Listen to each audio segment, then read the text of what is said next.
awesome.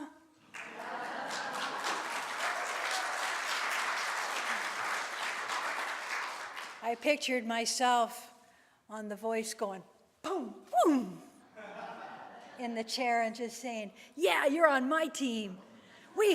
The Center for Spiritual Living has Dalton. Yeah. Yeah. Huh? Yes, 4 tiers, turn. Ah, it's just beautiful. Just beautiful. So much heart. So speaking of heart, thank you for the 2 minutes of silence. And I wanted to also share the Temple of Beth Israel from Reading. The Jewish community here is having a gathering on the Sundial Bridge today at 1 if you want to stand with them and stand in peace with them in knowing. So that's happening there too. Lots at the bridge today on this beautiful day. So when I used to be coming to the center, Dr. James used to always do Nasrudin stories. How many remember the Nasrudin stories? Yeah. They were so much fun. He was such a little brat, and yet he was, not Dr. James. Nasrudin as a character, as a spiritual little wise man. But I found, the talk today has to do with receiving. So Nasrudin was at a football game, appropriate at this time of year. He had been shouting until halftime and then felt thirsty. Oh, I'm going to go get a drink of water, he told his friend.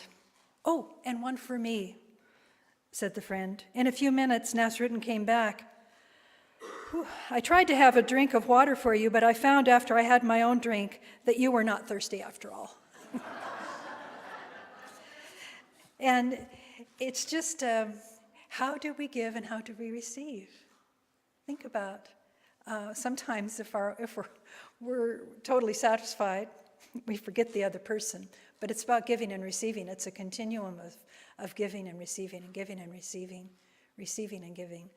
And I'm going to talk a little bit about 9:30 about the principle of receiving. But there's also a way to receive, and there's a spiritual truth behind it. And I know I might make Patty a little uncomfortable, but I wanted you to come forward, Patty. Yeah. Yeah, you. And she shared with me something very profound. Now, this church is based on prayer for each other, for spiritual mind treatment. And Patty is one that lost her home in the fires, from the car fires. And the community at large, of course, and our center has been constantly finding ways to give. And she did her own work as well. And it was through her prayers and treatment and the demonstration. Demonstration is what you receive from the good of your prayers. So do you want to share a word with that? If you can, I'm right here I'll probably fill in your words. I'm bad at that. Okay. Thank you. I didn't know you were going to put me on the spot. I know. I'm good at that too. Oh, okay. Good morning. I just want to share that I have felt so blessed. I got woken up very early on July 26th with a mandatory evacuation, get out now, and we got out within less than an hour with my husband, my dog, a few changes of clothes, the computer brain, and a couple important papers, and that was it. And it's been quite a journey since then, living in a camp trailer in the back of somebody's property and just trying to figure out where we're going. And I used to come here about 26 years ago, and I just started back this last April or May, and I am so blessed and thankful for all the people that I have met here and that have reached out to me, and all the people in the community too. And just recently, with a lot of issues in my life that I deal with, I won't go into, I needed a comfortable place to stay, and I've been taking foundation class and just working on treatment. Went to the women's retreat, and I've really become very good, I guess, at manifesting and receiving treatment and understanding it and bringing it in and giving it out.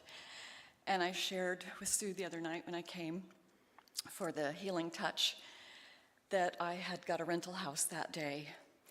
And in my head and in my heart, and even on a piece of paper, I wrote down all the criteria of what I wanted in a rental house to make it comfortable, to make it feel like life was coming back to normal. And 4 people looked at the rental house, and I was last on the list, and all of a sudden I got a call, and the house was available for me. And when I went home that night, and I pulled out my piece of paper, I started checking off the list of my criteria. Every single item on my list got crossed off. And I realized what a blessing it was and how powerful this is and the intention we have. And when I was finished checking everything off my list, I took my pen and I wrote, "And so it is."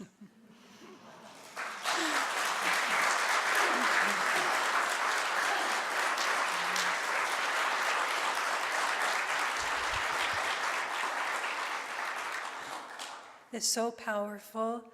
I could tell her story, but I wanted you to feel her story. Her story is the story of, remember, 1,000 homes, more than that, burned.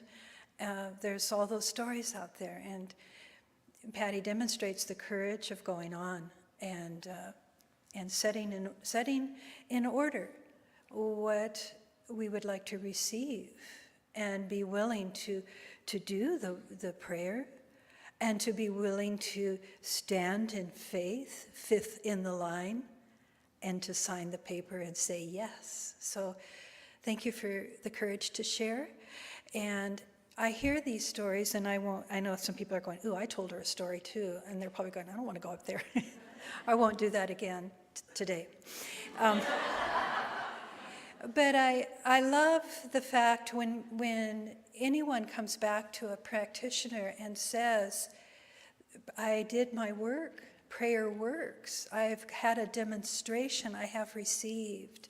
And so it is giving unto Spirit the full idea and embracing that idea and trusting and knowing that you're going to receive. And I know Brad and Barbie Sizer took one of my friends in, and they helped that couple really be able to establish what do they want. And in the tools that they were able to offer my friends, they were able to really demonstrate that within just a few days. Powerful work. Thank you, Barbie, for that. And it's how our community is in this giving and receiving through the hardest of times and through the good.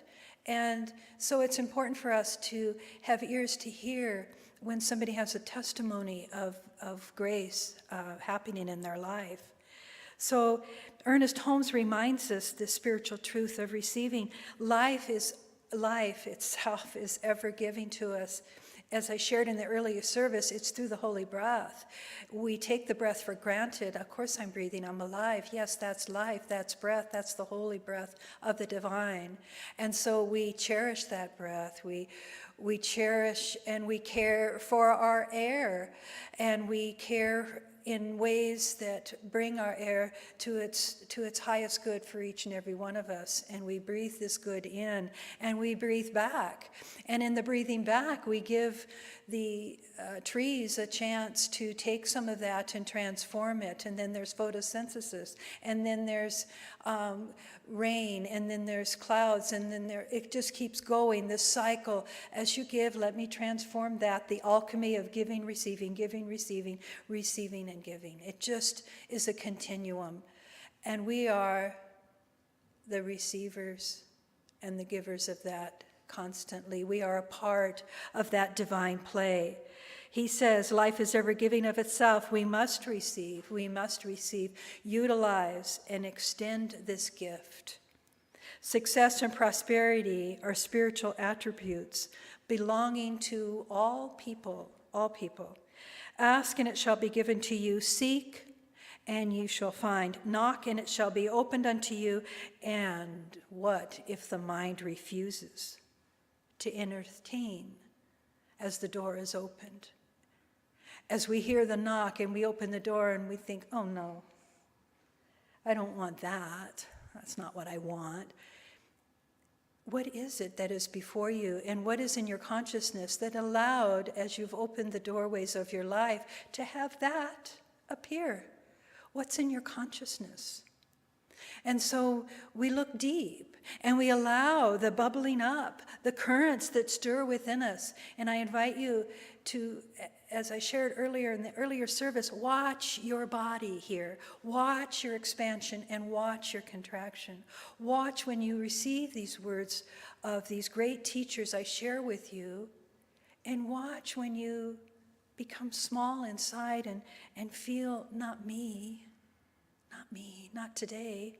And it, yes, you, all people, giving and receiving, utilizing these gifts, ask and it shall be given. When the mind refuses to entertain such thoughts on how much we can receive. And maybe, Patty, you noticed this, people wanting to fill your pocketbook. Here, take this. And it's hard to say, thank you, opening up your pocketbook and watching people put some money in. But, you've got to buy a pencil sharpener, all these lame things that everything got burned away. So you say thank you. And what you transform that money into is people's love through you, to you. And then you create home. And then you invite us all over for a knock event, which is happening later in 2019. Right, Diana? It just keeps giving. So here we go with this ability to give and to receive, and how much. I keep asking you to receive that idea inside yourself, to really receive, okay, how much have I been blocking this good from coming? And are you willing to accept, as Damien's reading was, the manna from the heavens, the outpouring of the abundance of good ever flowing? Are you willing to accept this flow from the universe? And are you, when you hear that, does part of you go, whatever, heard that before, doesn't work in my life, I'm still needing, there's not enough, I don't have the right job, the right partner, the right relationship, my health, whatever it is, the abundance of good. We can look at it in the form of money, we can look at it in the form of another human being, but this flow of good is longing to be expressed through you, as you. So are you limiting the possibilities of this grace in your life? Can you open your mind? Can you open your heart to the divine? There you go. We have one. Now, and because he said a very loud yes, some of you echoed in your heart, well, yeah, me too. Mine was more of a silent yes, but yes. Yes, and then the law of correspondence begins to reveal itself. You say yes, life says yes, and then we dance. And we find in that dance together with the divine, all the good begins to unfold. All the good we want for our nation, for the universe. It happens as we open ourselves to receive it and to not be blocked by sometimes what we hear in any situation out there in the news media, social media, whatever makes us contract. We turn the page and know that the story's not over, because we haven't put our good prayers to work, just as it was demonstrated so expediently for Patty, for each and every one of you. Each one of you, as I look out there, I know many of you have had profound demonstrations in your life. And it took that willingness to at least articulate your prayer so the divine knows what to do, right? How many times have we just left it in the stirring of a worrywart and not really allowed it to become a love-invested proposition to the divine? So open your heart to receive and watch this law of correspondence. Whatever the state of your thought is, whatever the state of your heart is, that's what law corresponds to. You junk it up with a little bit of worry or doubt, Unfortunately, life responds accordingly. It's done unto you as you believe. It's done unto you as you believe. So the spiritual practice is in the invitation of this deep communion with the divine through prayer, and we call it affirmative prayer, our treatment here. And this contemplation allows you to unify your mind with the one mind. And this opens you to that greater good. This is the influx we talk about. This is the inpouring, the rush of spirit waiting to be called forth for your receptivity as this flow is awakened and comprehended inside of you. The law of abundance is flowing good into our experience always.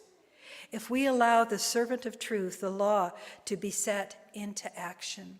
So it seems sort of heady when we think that we're working with a law, but this law is just simply stated. It is done unto you as you believe. And when you invest yourself in the deep privilege of knowing what those simple words mean, like a childlike mind, you open to the great gifts of the universe. They start pouring in. This is what Ernest Holmes says is ours to demonstrate. The universe will respond. It will respond to our mental state. We are connected to this divine mind. So Ernest Holmes said, naturally, our first thought is that we would like to demonstrate health of body, peace of mind, prosperity in our affairs, to neutralize a circumstance which is unhappy, or to attract to ourselves some good which we have not been enjoying. Such a desire is natural and in every way normal, and the possibility of such demonstration already exists within the mind of every living soul. That's comforting. It's already done, and that's why when we say, and so it is, we speak as if it's so. We relish in the vision. We walk in our visions. We speak in our visions. And we let go of the stories that seem to be tainted with less than that truth. Realize there's no struggle, there's no strain to receive. There's just this quiet recognition, this calm, this recognition there is a vast love loving me here. This vast love, loving each and every one of you. That's all we need. So the affirmative prayer sets this law of good into action.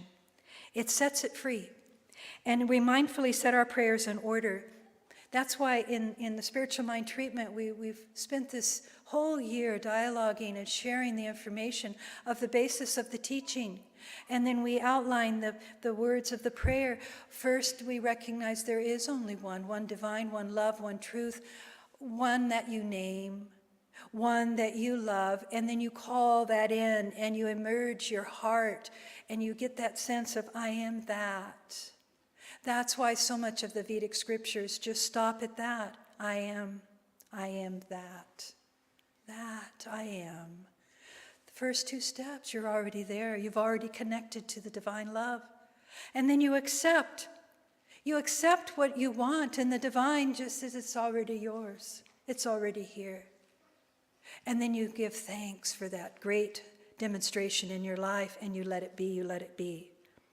So we set the law in action, and we set ourselves free and set our prayer in order. We allow our conscious mind to be in order and allow this great consciousness of the one to follow course. So this is what I'm talking about, co-creation, enabling us to receive without any hesitation, just knowing it is so. What confidence we would walk in with such a state. If we wish to demonstrate supply, we would not say just simply, I'm a multimillionaire.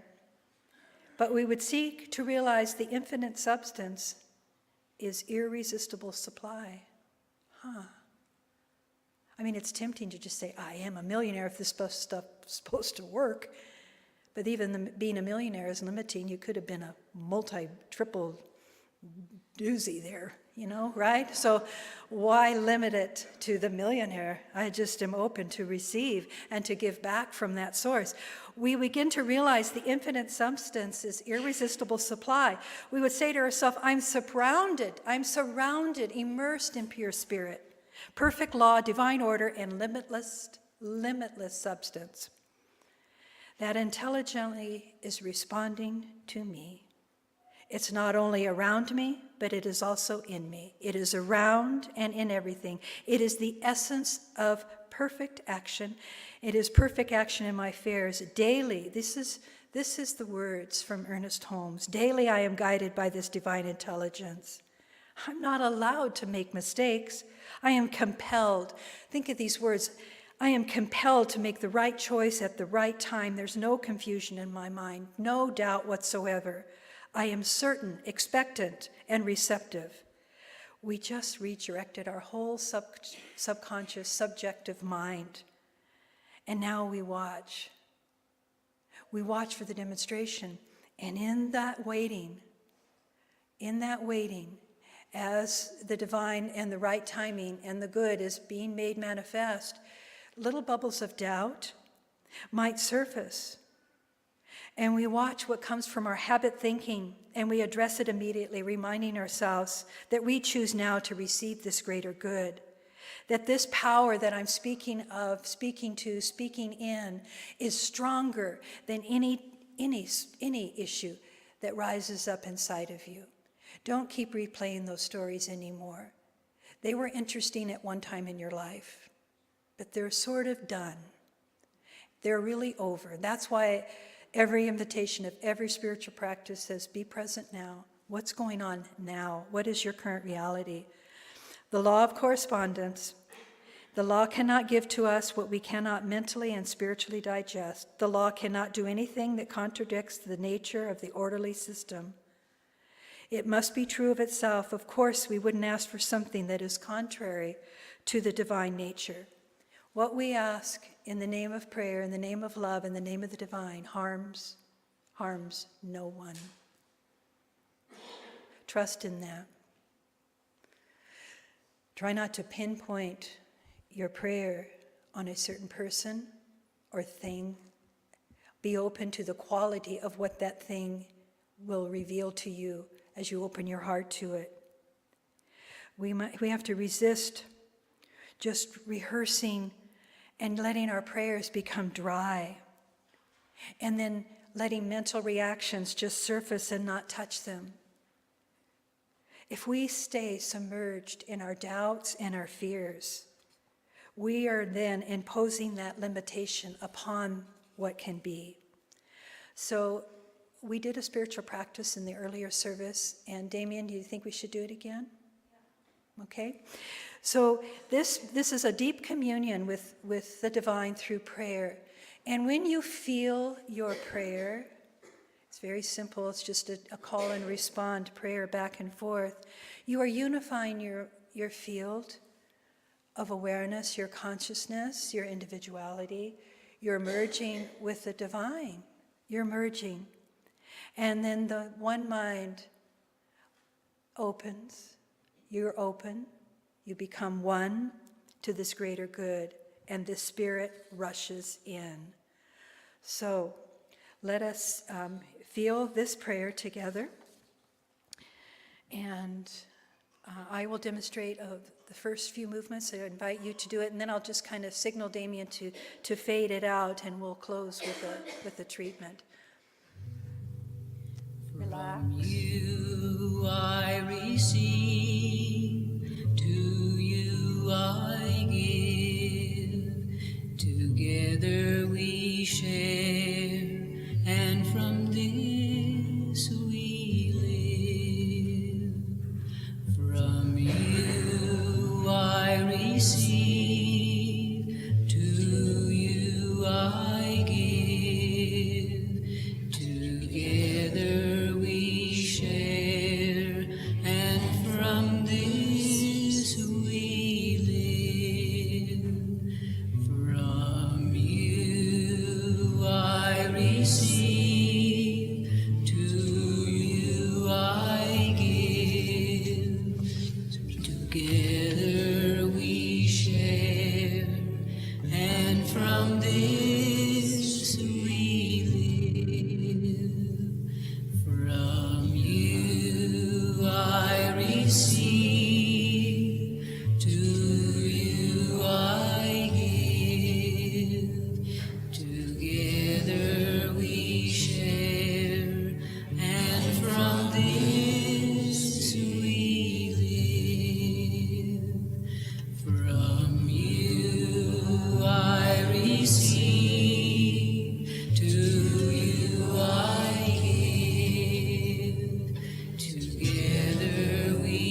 feeling and receiving the divine grace sprinkle down, the manna from heaven. That's what it is. So as Judy plays, allow yourself to stay in that realm of the absolute. And know that you have every opportunity this week to give a silent blessing, a compliment. You can continually allow your consciousness to be tuned in to the frequency of divine love itself. And in that place, in that deep centering of truth and heart, you give and you receive. And there is harmony and balance in your world. And you trust, and your faith grows, and your heart stays open. And what Emerson spoke of, that bloated nothingness disappears. And what remains is simply your soul. Your soul of truth, your soul of love, your connection to the divine. And Ernest Holmes' blessing as we lift our cup of acceptance says this: I am living in the continual expectancy that every good thing in my experience shall be multiplied. There is neither doubt nor uncertainty in my mind. I know the Spirit of God has made me, and the breath of the Almighty has given me life. I have complete confidence in this Spirit and its action in my experience. I affirm that today is filled with blessings for myself and for all people. The past is gone, and I gladly release it and let it go. And the presence is filled with peace and joy, and the future is filled with hope and possibility. Gratefully, I accept the divine love and the givingness, and I extend that to everyone I meet. I am made whole with the wholeness of the Spirit. I am guided into right action, successfully accomplishing all of my desires. This I accept. This I experience. This I am grateful for. I release this prayer. I release this opportunity of such loving connection, each of us one to the other, as we have built this community of great love, of pure intention. We walk and talk in peace. I release this word knowing that we are held. We are held. We are strong. And we're going on. And together we say, and so it is. Thank you for listening.